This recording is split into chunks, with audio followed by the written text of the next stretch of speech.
Bismillahirrahmanirrahim, Bapak Ibu sekalian, para pasien, guru karyawan RSUD Lisan. Sebagaimana dijanjikan tadi, hari ini adalah ada talk show bersama tim PKLS dan instalasi penyakit jantung dan pembuluh darah bersama Dr. Ratna Nurmelani SPJP yang akan dipandu oleh Mbak Hartati, Eskernas MS. Untuk berlanjutnya silakan kami sampaikan. Terima kasih. Selamat mengikuti. Bismillahirrahmanirrahim. Assalamualaikum warahmatullahi wabarakatuh. Alhamdulillah berjumpa lagi dengan saya Hartati dari Promosi Kesehatan Rumah Sakit di acara S3K Senyummu, Senyumku, Sehatmu, Kebahagiaanku. Tema yang akan dibahas hari ini yaitu tentang bagaimana menjaga kesehatan jantung di era pandemi COVID-19. Dan acara ini diselenggarakan sebagai pengganti dari kegiatan yang rutin dilakukan oleh instalasi jantung dan pembuluh darah, yaitu setiap 3 bulan sekali ada pertemuan rutin dengan anggota klub jantung sehat RSUD Al-Ihsan untuk bersilaturahmi dan edukasi oleh dokter-dokter spesialis jantung RSUD Al-Ihsan. Baiklah, sebelum dimulai ini, saya akan sapa dulu karyawan-karyawan di RSUD Al-Ihsan, baik yang sudah melayani pasien secara langsung maupun tidak langsung, dalam hal ini jajaran direksi, manajerial maupun bagian administrasi. Tetap semangat, berikan senyuman yang terindah untuk pelanggan kita, dan tetap sabar, ikhlas memberikan pelayanan yang terbaik. Dan tak lupa untuk pasien dan keluarga, tetap semangat untuk sehat dan selalu berdoa. Semoga ikhtiar yang kita lakukan saat ini diridhoi Allah SWT sehingga kita segera diberi kesembuhan, tentunya kesembuhan tanpa meninggalkan bekas. Para pendengar audio sentral RSUD Al-Ihsan, saat ini saya ditemani oleh dokter yang cantik, lemah lembut, baik hati dan tidak sombong. Kita tentunya sudah tahu, ya, beliau saat ini menjabat sebagai instalasi jantung dan pembuluh darah. Ya, beliau spesialis jantung di RSUD Al-Ihsan. Ya, tentunya untuk pasien jantung yang sering bertemu dengan beliau sudah sangat mengenal sekali, ya. Dia adalah Dr. Ratna Nurmelani, spesialis jantung. Baiklah, untuk selanjutnya kami persilakan Dr. Ratna untuk menyampaikan materi tentang bagaimana menjaga kesehatan jantung di era pandemi COVID-19. Mangga, Dok. Assalamualaikum warahmatullahi wabarakatuh. Alhamdulillah, senang sekali di hari ke-19 Ramadan ini kita bisa bertemu, walaupun tidak bertemu bertatap muka secara langsung, ya, karena kita harus ada batasan, ada social distancing yang kita harus penuhi dalam masa pandemi 19 ini. Tapi insya Allah kondisi ini tidak menyurutkan langkah kami untuk tetap memberikan edukasi kepada para pasien. Karena dalam penanganan pasien tidak hanya dibutuhkan terapi medikamentosa atau obat saja, tapi edukasi juga merupakan salah satu aspek yang sangat penting. Kita akan mulai. Hari ini saya diberi kesempatan untuk memberikan makalah atau memberikan edukasi tentang bagaimana menjaga kesehatan jantung pada saat pandemi. Seperti kita tahu bahwa pasien jantung itu merupakan pasien dengan komorbid yang kuat untuk tertular pada saat masa pandemi seperti ini.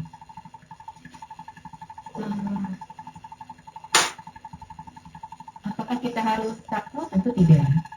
Kita harus waspada dan kita harus tahu bagaimana strategi atau cara-cara yang kita perlukan untuk menghadapi masa pandemi ini, terutama dalam bagaimana caranya. Pertama, kita harus perhatikan gejala. Di masa pandemi memang sebagian besar pasien jantung diharapkan untuk tidak terlalu sering datang ke rumah sakit karena mereka sangat berisiko untuk tertular. Karena itu mereka lebih banyak yang berada di rumah, dan baiknya mereka harus mewaspadai ada setiap perubahan pada gejala yang mungkin timbul. Jadi kalau misalnya bapak atau ibu gejala yang sering dirasakan adalah sesak misalnya, nah kita harus tahu sesak seperti apa. Kalau misalnya saya sering sesak, Dok, tapi memang sesaknya itu kalau saya beraktivitas berat. Nah, begitu ada gejala baru yang muncul atau gejala yang lebih dari biasanya, misalnya sesaknya dirasakan saat beraktivitas ringan. Nah, itu merupakan salah satu gejala yang wajib dicurigai. Jangan-jangan ada gangguan jantungnya tidak stabil. Tapi selama sesaknya misalnya saat beraktivitas berat saja seperti biasanya, berarti gejalanya belum ada diperberat ya, belum ada gejala yang berat. Kemudian yang kedua, misalnya pasien jantung dengan keluhan nyeri dada. Nyeri dadanya dirasakan misal seminggu sekali misalnya. Nah, ini kalau misalkan tiap seminggu sekali masih sering nyeri dada, masih ada nyeri dada, itu berarti gejala yang biasa. Tapi kalau misalnya nyeri dadanya makin sering dirasakan, misalnya hampir setiap hari atau dalam sehari beberapa kali, berarti ada gejala tambahan atau ada perburukan, perberatan dari gejala. Nah, itu kita juga harus hati-hati. Jika ada perburukan dari gejala, misalnya sesak yang lebih berat, atau nyeri dada yang makin sering, atau nyeri dada yang makin berat, itu waktunya kita untuk pergi ke dokter. Tetapi kalau misalnya nyeri dada atau sesaknya dirasakan stabil, dalam arti stabil ini sama seperti sebelumnya, sama seperti biasanya, atau yang kita kenal dengan angina pektoris stabil, maka Bapak dan Ibu tidak perlu terlalu sering ke dokter. Cukup melanjutkan obat-obatan yang sudah terbiasa Bapak dan Ibu minum sehari-hari. Itu untuk pasien yang memang sudah memiliki penyakit jantung. Untuk pasien yang selama ini belum pernah ada penyakit jantung, apalagi dengan risiko misalnya pasien diabetes, pasien hipertensi, nah itu mereka juga mesti hati-hati. Kalau misalnya selama ini nggak pernah ada gejala apa, tiba-tiba ada gejala nyeri dada, tiba-tiba ada gejala sesak nafas, tiba-tiba ada gejala keluhan debar, nah itu juga waktunya Bapak dan Ibu pergi ke dokter. Ya. Oke, itu pertama. Jadi tips pertama adalah perhatikan gejala yang mungkin timbul. Sudah saatnya kita bukan lagi saatnya kita tidak acuh pada gejala badan kita. Karena tubuh kita itu adalah ciptaan Allah yang sempurna ya. Jadi kita punya warning system. Kalau ada masalah, ada apa-apa, biasanya tubuh memberikan warning. Misalnya ada masalah di jantungnya, akan timbul keluhan sesak atau nyeri dada. Kemudian yang kedua, rutin berolahraga. Olahraga itu sebetulnya tidak identik dengan harus berkeringat, tidak ya. Olahraga itu adalah kegiatan menggerakkan tubuh yang teratur. Baik pasien jantung maupun pasien yang tidak punya penyakit jantung, itu ada kewajiban untuk rutin berolahraga. Sebaiknya adalah 30 menit sehari, minimal 5 kali seminggu. Bagaimana bentuk olahraganya? Apakah sama untuk semua orang bentuk olahraganya? Tentu tidak, karena setiap orang mempunyai kekhususan atau berbeda-beda tingkat kesehatannya. Begitupun pasien jantung, tidak semua pasien jantung bisa berolahraga lari misalnya, tidak, tergantung pada kondisi jantungnya pada tahap apa saat ini.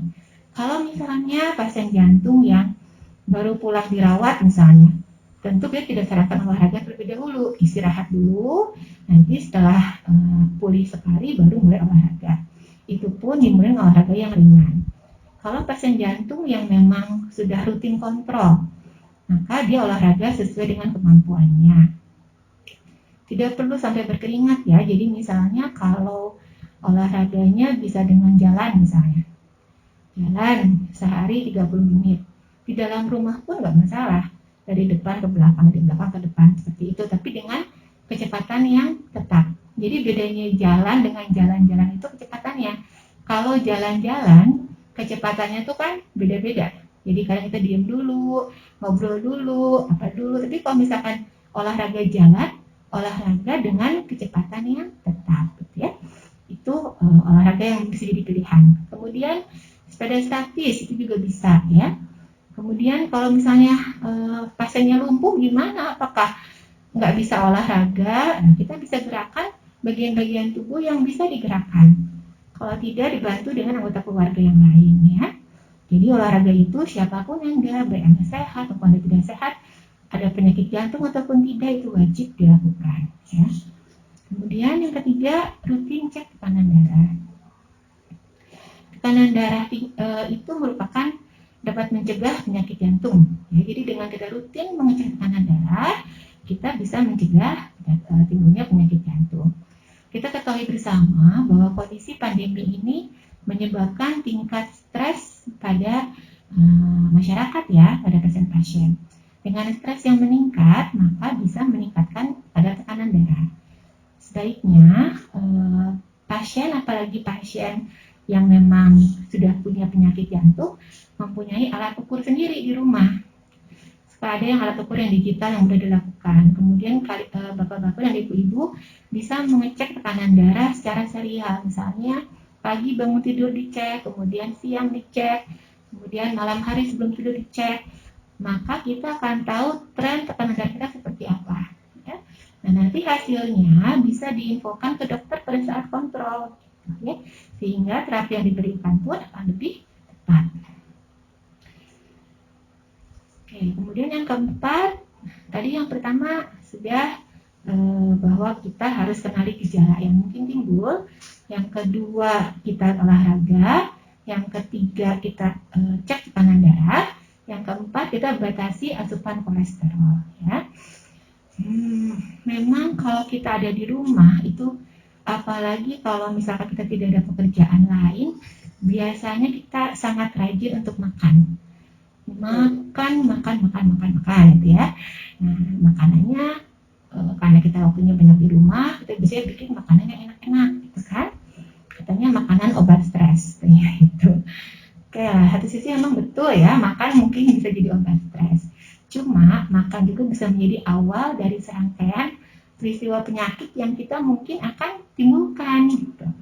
Jadi bagaimana caranya? Nah, kendalinya di kita. Jadi kita makan, silakan makan, tapi kita pilih makanan-makanan yang asupan kolesterolnya tidak terlalu banyak ya.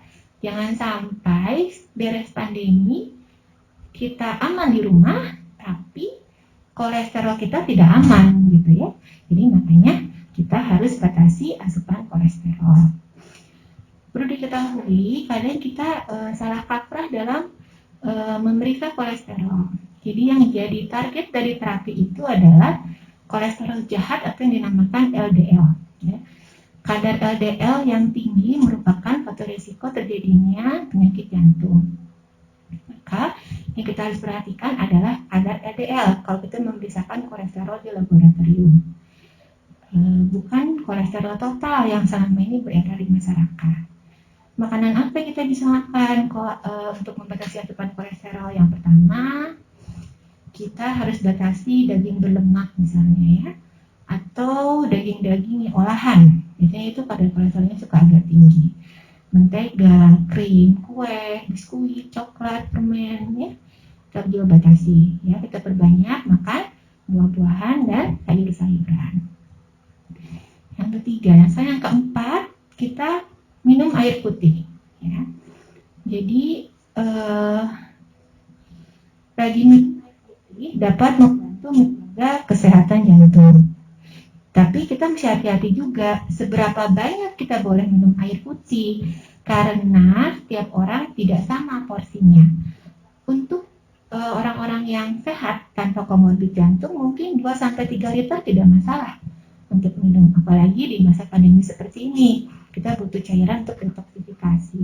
Tapi kalau untuk pasien jantung tidak sama. Pasien jantung perlu membatasi cairan, apalagi pasien dengan pembengkakan jantung ya. Jadi kita biasanya batasi 1 liter sampai 1,5 liter per hari cairan yang masuk air putihnya gitu. Jadi bukan banyak tapi cukup minum air putih ya. Kemudian tadi batasi kolesterol, kemudian perbanyak makan buah dan sayuran ya. Jadi untuk makanan serat juga itu membantu mengelola berat badan yang sehat. Kita bisa mendapatkan asupan serat dari sayuran, buah-buahan, gandum. Jadi kadang kita kalau misalkan mau makan kue, boleh, tapi kalau bisa sih kuenya bahan dasarnya dari gandum misalnya gitu ya. Kacang-kacangan, alpukat, apel, pir, pisang itu juga boleh. Termasuk kelompok buah-buahan yang tinggi serat. Terus brokoli, wortel, bayam, kemudian kacang merah, kacang kedelai juga boleh. Susu juga boleh, tapi susu rendah lemak ya. Oke. Yang ketujuh, kita harus mulai belajar mengelola stres. Jadi stres itu adalah hal yang wajar terjadi kan. Nah, tapi masalahnya adalah bukanlah apa yang menyebabkan kita stres, tapi bagaimana kita meresponnya. Saat kita berada di bawah tekanan, tubuh itu akan memproduksi adrenalin ya. Jadi kita tertekan, tubuh itu memproduksi adrenalin yang membuat jantung bekerja lebih keras. Jadi kalau misalkan orang yang tidak pandai mengelola stres, biasanya outcome jantungnya juga kurang bagus. Tapi kalau orang yang tenang, orang yang asrah, orang tawakal, insya Allah jantungnya juga mungkin outcome-nya lebih baik ya. Kemudian yang ke-8, kita berhenti merokok. Merokok itu bisa meningkatkan tekanan darah. Merokok itu bisa merusak pembuluh darah ya. Sehingga berhenti merokok atau menghindari paparan asap rokok itu dapat mencegah penyakit jantung ya. Jadi untuk semua pasien, baik pasien yang sudah punya penyakit jantung apalagi atau yang belum, sekarang saatnya kita berhenti merokok ya, untuk menjaga tubuh kita lebih kuat. Yang ke-9, untuk pasien yang memang sudah ada penyakit jantung, jangan lupa kita harus mengkonsumsi obat secara teratur ya. Jadi terkadang menjadi dilematis ketika pasien dengan komorbid jantung tidak boleh terlalu sering datang ke rumah sakit, tapi obat harus diminum terus gitu ya. Jadi kita menjaga diri kita masing-masing. Obat yang disarankan dokter, misalkan obat tekanan darah, obat kolesterol, itu untuk mengurangi risiko dari serangan jantung. Oke. Kemudian yang ke-10, kita tingkatkan imunitas tubuh ya. Dengan yang tadi kita sudah dengan buah, sayur, aktivitas fisik, istirahat yang cukup, menghindari pola pikir yang stres, berhenti merokok, itu sebetulnya semua sudah bentuk-bentuk cara kita untuk meningkatkan imunitas tubuh. Kemudian yang ke-11, menjaga kebersihan. Kita terapkan etika batuk yang benar, kita terapkan etika bersin yang benar, yaitu dengan menutup mulut dan hidung ketika batuk dan bersin dengan siku atau dengan bagian dalam tisu ya. Kemudian kita bersihkan barang-barang pribadi dan pakaian. Ketika kalau misalkan memang kita harus keluar rumah, nah begitu kita datang ke rumah kita bersihkan semua barang-barang yang dibawa dari luar rumah. Kemudian kita jaga physical distancing. Jadi kita menjaga jarak kurang 1 meter dengan orang lain. Kemudian hindari sebisa mungkin menyentuh wajah dengan tangan. Jadi kalau misalnya menyentuh area wajah kayak mata, hidung, mulut, telinga itu merupakan pintu masuknya dari virus. Ya, dan dengan kita menjaga kesehatan kebersihan diri, otomatis kita bisa terhindar dari virus COVID ini gitu ya. Dan yang terakhir adalah sebisa mungkin kita berdiam di rumah saja ya. Pada masa pandemi ini memang rumah merupakan tempat yang paling aman. Kita bekerja di rumah, kita belajar di rumah, kita beribadah pun di rumah. Karena kalau di rumah kita tidak banyak ketemu orang, kita bisa menjaga physical distancing ya, bisa menjaga kebersihan dengan lebih baik. Begitu mungkin tipsnya. Jadi memang ada 12 ya. Intinya sih sama. Jadi yang pertama, perhatikan gejala yang mungkin timbul. Yang kedua, kita harus olahraga, rutin cek tekanan darah Anda, batasi asupan kolesterol, perbanyak minum air putih, kemudian perbanyak makan buah dan sayuran. Ya, kemudian kita harus berhenti merokok, belajar mengelola stres, konsumsi obat secara teratur, menjaga imunitas tubuh, menjaga kebersihan, dan yang terakhir, sebaiknya sebisa mungkin kita lebih banyak berdiam diri di rumah. Mungkin itu Mbak Tati yang bisa saya sampaikan. Moga-moga ada manfaatnya. Terima kasih Dr. Adna. Alhamdulillah untuk materi tentang bagaimana menjaga kesehatan jantung di era pandemi COVID-19 sudah selesai. Dan bagi para pendengar audio sentral yang ingin bertanya, nanti bisa langsung ke telepon 081320233897. Dan kalau misalnya tidak bisa kita jawab hari ini, insya Allah kita akan jawab lewat SMS nanti ya. Jadi silakan bisa ke WA ya ke 081320233897. Baiklah, untuk para pendengar audio sentral, marilah kita bersama-sama ya bantu pemerintah untuk memutus mata rantai penyebaran COVID-19.